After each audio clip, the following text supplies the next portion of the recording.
Artinya kan dokter ini sudah mendarah daging di kalangan para habaib, bahwa Habib yang berzina, berjudi dan sebagainya itu dia tetap suci karena ada darah Nabi.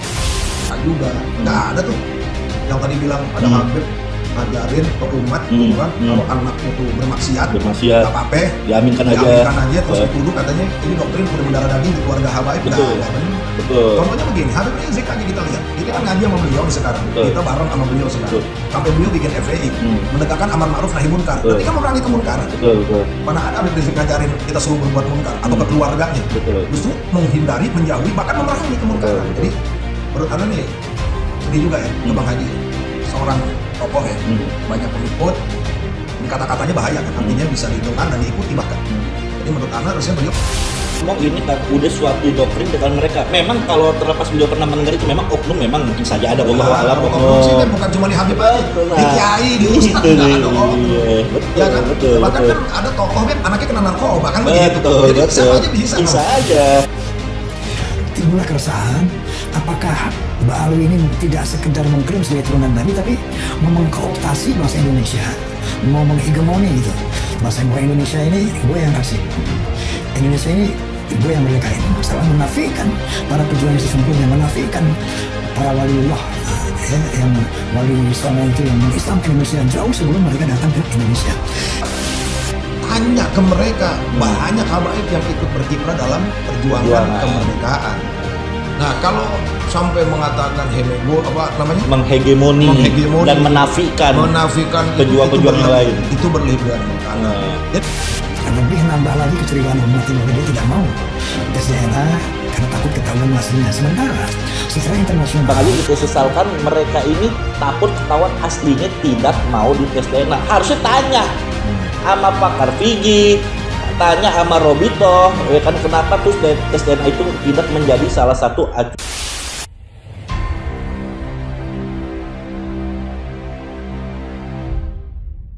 Assalamualaikum warahmatullahi wabarakatuh. Waalaikumsalam warahmatullahi wabarakatuh.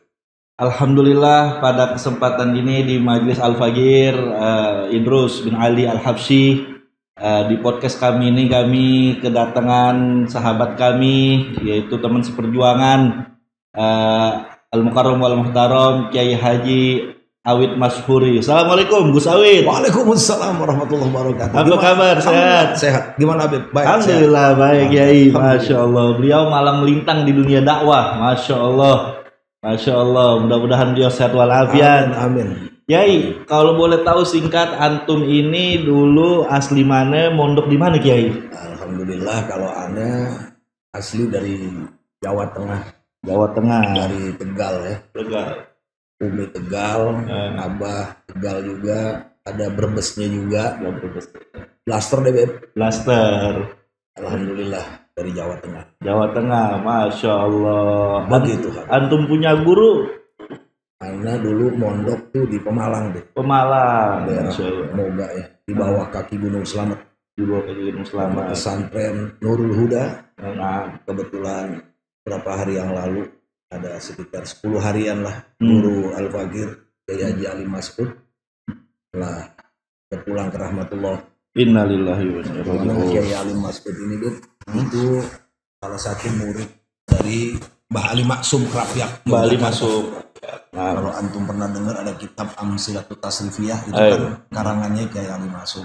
Dan guru Ani juga dulu belajar sama Mbah Maksum Lasem, abahnya Mbak Ali Maksum. Oke. Belajar juga sama Mbak Bedowi Lasem. Mbak abahnya Kiai Abdul Hamid Bedowi. Berarti kakek mertua Gus Kausar.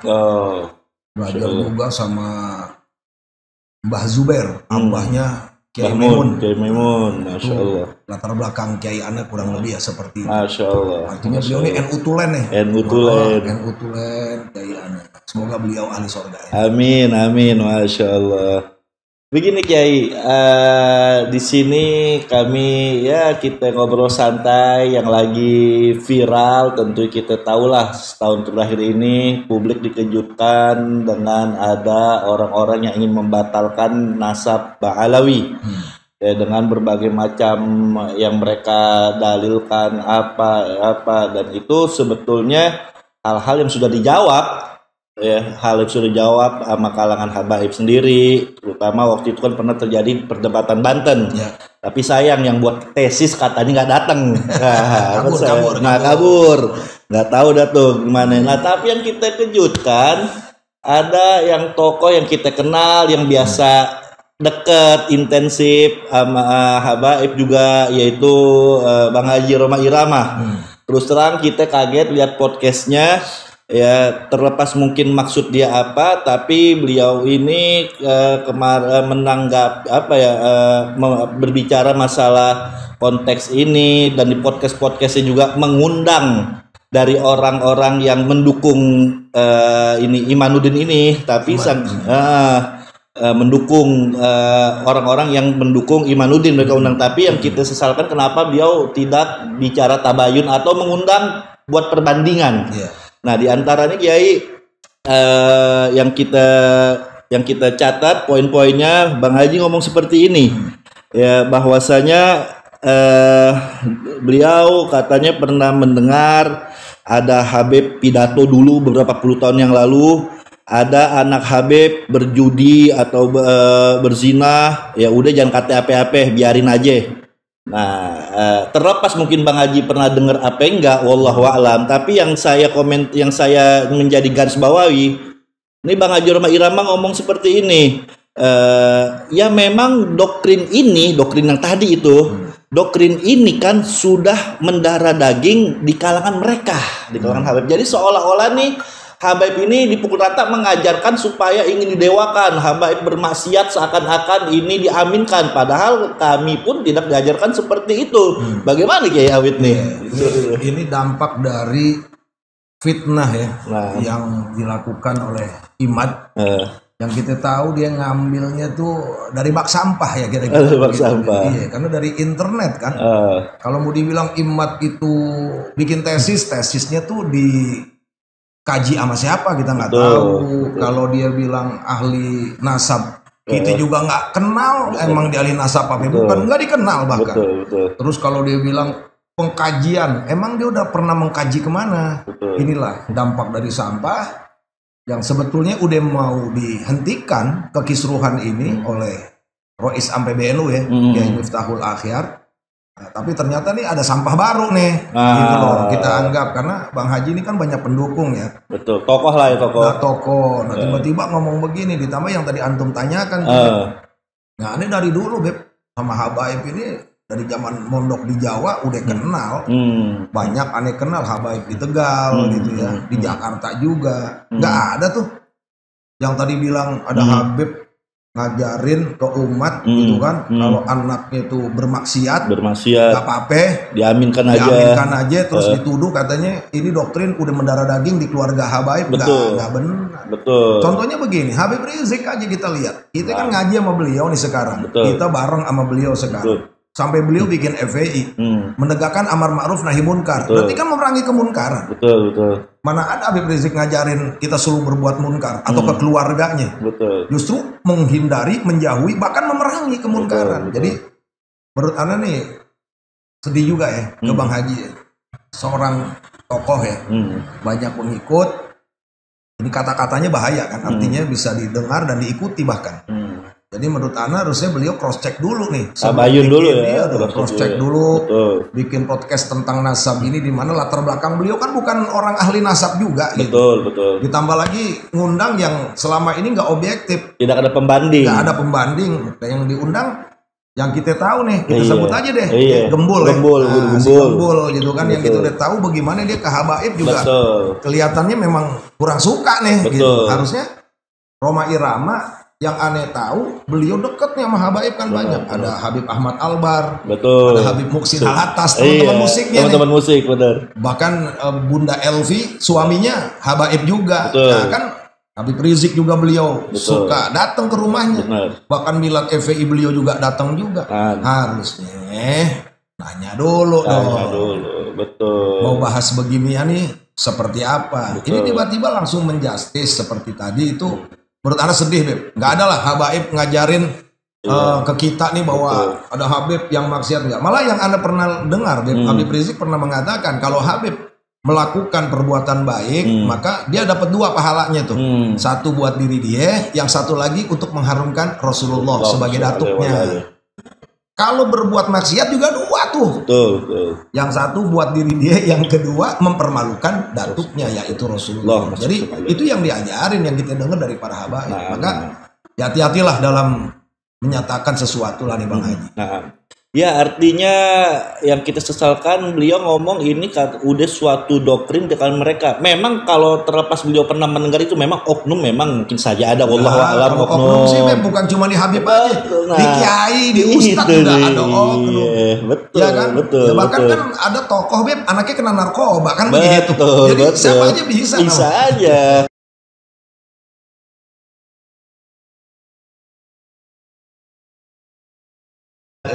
Iya, makanya kami pun dari diajarin sama orang tua kami, bahkan Imamul Haddad pernah mengatakan, kata Imam Haddad, Habibullah bin Al-Haddad, sungguh mengherankan seseorang dapat terkelabui oleh nasab mulia semata-mata yang tidak diikuti dengan nilai-nilai luhur.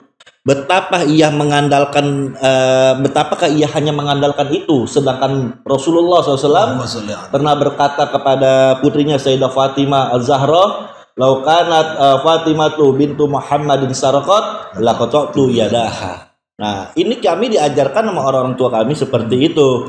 Bahkan kami sering mendengar riwayat Imam Ali Zainal Abidin. Ketika ada satu riwayat beliau sedang tawaf di Ka'bah dan sholat dari Isya sampai menjelang subuh, ada seorang pengikutnya yang bernama Tawus Al-Yamani. Dibilang sama Tawus, "Wahai Imam, engkau adalah putra Husain, Sayyidina Husain, engkau cucu Fatimah Zahra, engkau cucu Imam Ali, kau cicit Rasulullah. Kenapa kau ibadah seperti ini? Kami aja mungkin yang jauh lebih banyak dosa nggak seperti ini." Tapi yang menarik kata Imam Ali Zainal Abidin pernah mengatakan cukup, "Wahai Tawus, ingatlah surga itu diciptakan buat orang baik dan berbuat amal soleh, meskipun dia itu dari budak Habasyah. Luar biasa. Dan ingatlah neraka itu diciptakan bagi siapa saja, bagi orang yang berbuat jahat, meskipun itu dari pemuka Quraisy." Nah, ini yang sering didoktrinkan sama orang-orang tua kami seperti itu. Jangan tafakur membanggakan nasab, Kiai. Ini yang benar ya, Beb ya?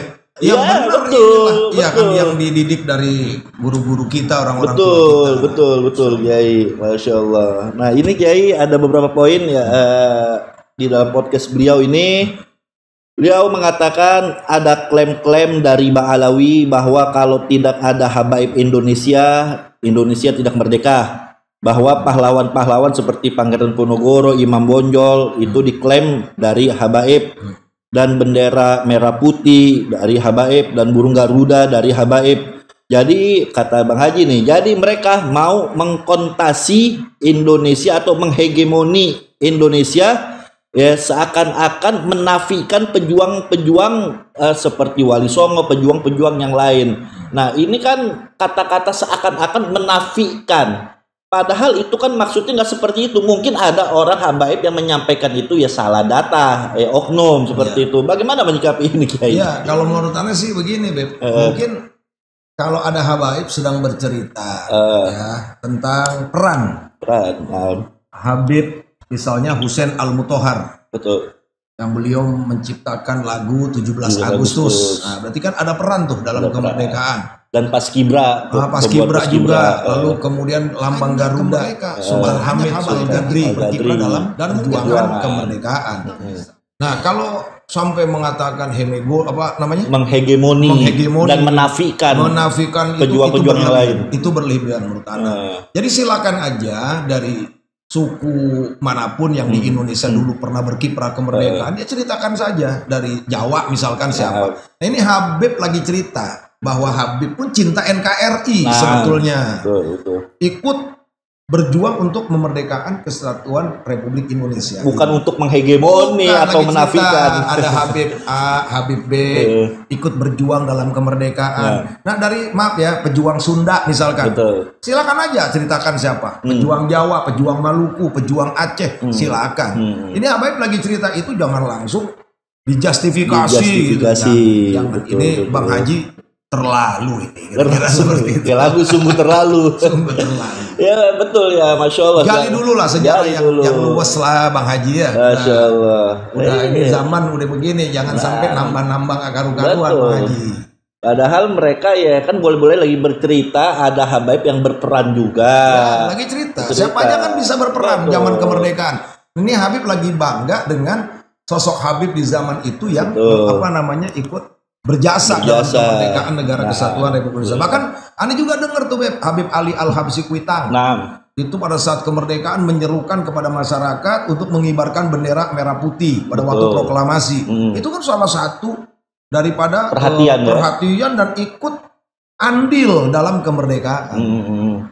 Bahkan Kiai ini kebetulan aneh tinggal di wilayah Tangerang. Ya. Di sini ada daerah Lengkong. Ya. Di situ ada pemakaman Lengkong. Di situ ada makam pahlawan salah satu namanya Sayyid Muhammad Al-Haddad. Nah, Sayyid Muhammad Al-Haddad ini gugur pada tahun 1944 lagi bertempur mengambil senjata Jepang. Itu Al-Haddad kan Sayyid. Betul. Nah, siapa itu Sayyid Muhammad Al-Haddad? Dia ini termasuk anggota taruna militer anak buah dari Dan Bonggot yang sekarang namanya nama jalan. Ya, artinya kan itu kan ada andil. Nah, gitu, cuman yang bahaya Beb dari kata-kata menafikan perjuangan ini seolah-olah kan mau dibenturkan. Dibenturkan. Jangan dong Bang Haji. Bang Haji kan udah bikin lagu adu domba. Jangan sampai mengadu domba nih. Memperkeruh ya. Memperkeruh. Masya Allah, padahal udah nggak ada salahnya kan kita yang tadi antum bilang mungkin dari Kalimantan, Jawa mereka ada pahlawan-pahlawannya. Banyak dan itu udah kita kenal secara luas. Pahlawan dari Maluku, Patimura misalnya kan. Silakan ini habaib kan lagi cerita tentang dulu kiprah para habaib juga ada dalam kemerdekaan Indonesia. Bahkan dalam sejarah yang Al-Fagir baca ketika Indonesia merdeka sampai diberikan sampai negara-negara Arab, Palestina, Mesir dan lain-lain itu mendengar dan mengakui mengasih selamat Indonesia merdeka. Itu atas salah satu jasa seorang Sayyid bernama Sayyid As'ad Sa'ab. Sayyid As'ad bin Syahab, dia seorang juru tulis dan dia memberitahu karena beliau ini tinggalnya banyak di Timur Tengah. Indonesia telah merdeka dan banyak membuat nulis buku tentang kemerdekaan Indonesia. Sayyid As'ad Sa'ab. Dan yang menarik, Sayyid As'ad Sa'ab ini diberikan penghargaan pada tanggal 1 Mei tahun 48 oleh Menteri Penerangan waktu itu Pak Nasir. Nah, itu kan artinya kan ada andil kan gitu. Ada andil. Artinya lagi cerita andil aja. Cuman yang tadi ngeriin tadi menafikan perjuangan Wali Songo itu bahaya lah. Itu bahaya Bang Haji. Itu adu domba nanti jatuhnya ya. Betul. Artinya banyak pihak yang ikut meraih daripada kemerdekaan. Dan sudahlah itu jasa mereka. Semoga dapat amal di sisi Allah. Bahkan tokoh-tokoh kita banyak saling, yang Al-Fagir tahu, banyak saling bekerja sama dalam peranan kemerdekaan. Contoh Jamiatul Khair, organisasi pendidikan Islam pertama di Indonesia. Tahun 1901. Dibangun oleh para sayyid-sayyid, para habaib. Yang menarik, mereka kerjasama di dalam Jamiatul Khair itu ada Kiai Haji Ahmad Dahlan. Muhammadiyah. Ada Hos Cokro Aminoto. Artinya nggak ada masalah sama tokoh ini. Syarikat Islam, Kiai. Ya memang dulu mesra habaib memakai mesra ini gara-gara ada sampah iman. Akhirnya sekelas rumah Iram aja terhasut. Masya Allah. Waliyadzubillah. Mudah-mudahan kita semua dapat taufik hidayah. Nah, yang ini Kiai yang kita jadi sorotan mungkin yang terakhir ini ya Bang Haji ngomong seperti ini. Ketika mereka, maksudnya Bang Alawi, tes DNA, mereka menolak tidak mau tes DNA karena takut ketahuan aslinya. Nah, kalimat karena ketahuan aslinya. Nah, ini seakan-akan kayaknya saya nggak tahu Bang Haji ngomong seperti ini dapat info dari mana? Harusnya tanya kenapa, apakah tes DNA itu dijadikan acuan untuk mengisbatkan nasab? Ya saya bukan orang ahli genetik, bukan. Tapi saya bicara yang saya tahu dari pernah ada Majma' Fiqhiyah, yaitu perkumpulan ahli-ahli fikih. Ya, di situ mengatakan bahwasanya ini ulama-ulama dunia, Syekh Wahab Zuhaili Qurdawi mengatakan bahwasanya penggunaan tes DNA di dalam urusan nasab itu harus hati-hati dan rahasia, bukan untuk diungkap di publik Kenapa? Karena wajib mengedepankan nas-nas dan kaidah syariat dulu. Yang kedua, tidak boleh secara syariat berpatokan sama langsung tes DNA. Ini ngomong ulama-ulama.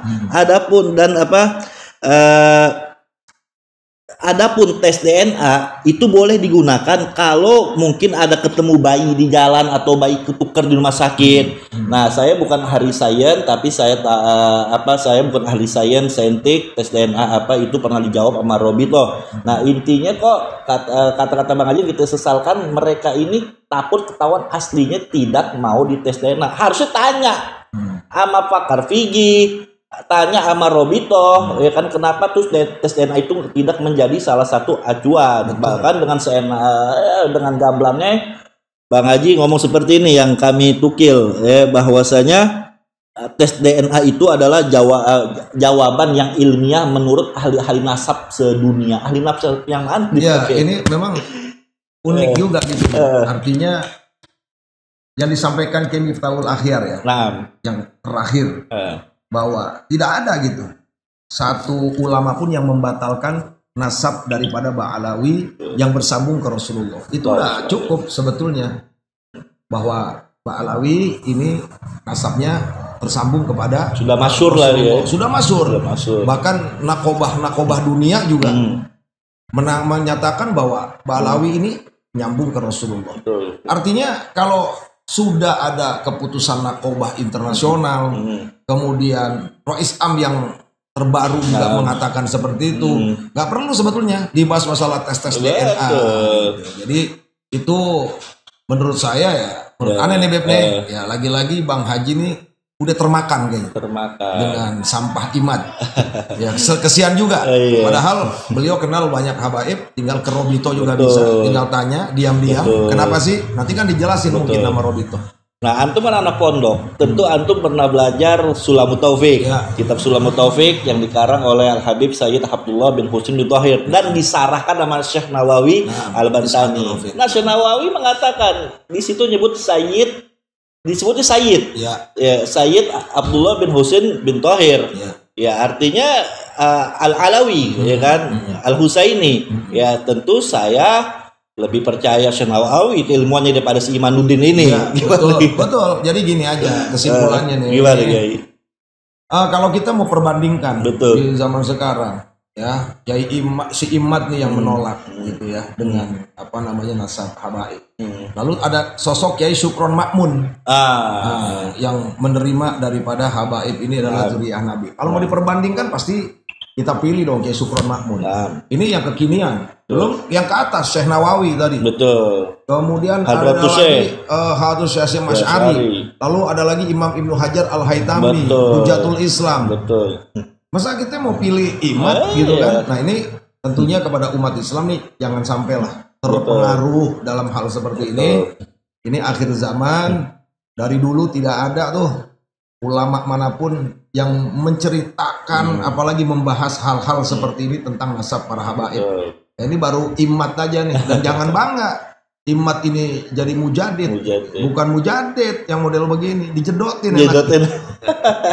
Ya padahal dari dulu antara kiai habaib saling berbagi sanad, saling belajar. Kiai belajar sama habaib, habib belajar sama kiai. Bahkan Hadratus Syekh Kiai Haji Hasyim Asy'ari salah satu gurunya di Mekah itu Sayyid Husain bin Muhammad Al-Habsyi, kakak dari Habib Ali Sohibul Maulisim Tuduror. Nah itu Kiai, mungkin sebelum kita akhiri minta closing statement gimana Kiai? Oke, mungkin Anda mau sampaikan ya bahwa kekisruhan yang sedang terjadi saat ini, kalau Anda melihat kacamatanya adalah kacamata urusan politik. Nah, di mana akhir-akhir ini para habaib ini digandrungi oleh umat Islam menjadi rujukan, khususnya imam besar umat Islam Habib Rizik Syihab yang kita sama tahu tuh bahwa beliau itu menjadi mentor umat saat ini untuk melawan kedoliman, kebatilan, kemaksiatan.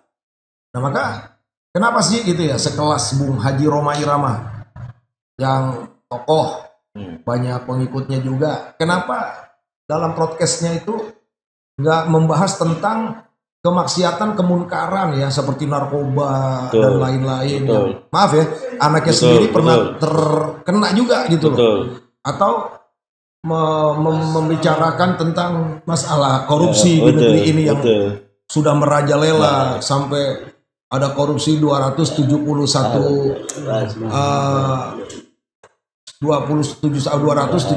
triliun dan mungkin ada korupsi yang lainnya lagi gitu. Jadi kenapa nggak mikirin itu? Belum lagi masalah pendidikan. Mungkin Bang Haji lebih baik itu tuh yang diundang tuh tokoh-tokoh yang konsen dalam urusan masalah korupsi gitu deh. Dinamika bangsa dinamika bangsa udah jangan masuk ke wilayah ini. Justru Rois Am PBNU kalau kita mau pahami dari ceramah beliau yang terakhir itu ingin menghentikan lah pertikaian hal-hal seperti ini. Bahkan kalau saya mau mengutip ucapan Kiai Sukron Makmun yang nggak percaya dengan nasab para habaib, ya sudah Anda aja gitu, nggak usah ajak orang lain. Betul. Bahkan ada lagi saya mengutip ucapan Kiai Muhyiddin Sumedang. Andai kata yang ceritain para habaib ini misalnya iya benar, itu udah masuk kategori ghibah. Nah, Bang Haji juga punya lagunya tuh, lagu ghibah. Nah, kalau sampai nggak benar, jadinya fitnah. Bertentangan dengan musik ya dong. Maka dari itu Ana mohon ya kepada umat Islam jangan terpengaruh dengan imat CS. Nah, ini berangkatnya saya menilainya nih hanya hasut, hanya iri dengki, dan sekarang kelihatannya sudah ditunggangi oleh politisi hitam. Tujuannya adalah ingin menghancurkan wibawa para habaib yang konsisten dan istiqomah berjuang untuk menegakkan agama, untuk menjaga kedaulatan bangsa. Kalau antum gimana pandangannya nih? Ya, sama kayak antum, ibarat kata sekelas Bang Haji Roma Irama yang dekat sama habaib, apalagi dekat juga sama Habib Rizik. Kok membuat perbandingan nggak fair seperti itu dan membuat statement-statement yang sedikit ngaco menurut saya. Ya saya ingat sesalkan ya yang antum bilang yang kita concern lagi dinamika amar ma'ruf munkar. Kok seperti ini artinya kemana kan Bang Haji sering ngomong tabayun. Harusnya kan tabayun dulu seperti itu. Ya mungkin terserah Bang Haji. Artinya Bang Haji punya persepsi ini, itu kita nggak bisa memaksakan. Ya artinya ya orang sudah paham lah maksudnya masalah ini. Silakan kami para habaib pun nggak memaksa. Yang percaya, yang tidak ya silakan. Ya tapi yang jelas disitulah kita sudah lihat banyak dalil-dalil yang kita nggak perlu bahas lagi dari kalangan habaib maupun dari kalangan kiai yang percaya mengisbat Ba'alawi juga ada dalil dan itu. Nah, itu yang itu nih. Ya mungkin kalau saya mau tambahkan untuk menyampaikan tentang nasab habaib ini Ana rasa udah cukup deh. Jadi kalau Anda lihat imat CS ini bukan cari kebenaran, tapi keonaran. Bukan kebenaran. Kalau kebenaran udah cukup. Sampai sekelas Ketua Rois Am PBNU saja sudah menyampaikan bahwa di abad keempat, abad kelima, abad keenam, kenapa tidak ada data? Ya saat itu kan posisi Hadramaut di abad-abad segitu seperti apa? Udah cukup begitu. Jadi artinya kalau untuk data-data udah clear. Nah, maka ini bukan cari kebenaran imat CS, tapi cari keonaran. Nah, apalagi sedikit Kiai yang tadi Anda bilang betul, mereka nggak cari kebenaran tapi pembenaran. Artinya ini nggak layak disebut tesis karena terakhir nih Imat ngomong boleh cari di medsos. Walaupun sudah ahli nasab dunia mengisbat Ba'alawi, saya tetap tidak percaya. Nah, ini kan bukan ilmiah lagi. Nah, berarti kan bukan kebenaran, cari onar. Nah, itu. Maaf, Kiai. Ya khair, jazakallah khair Kiai. Mudah-mudahan sehat walafiat, tetap berjuang jaga Allah Subhanahu wa taala biar manfaat. Assalamualaikum warahmatullahi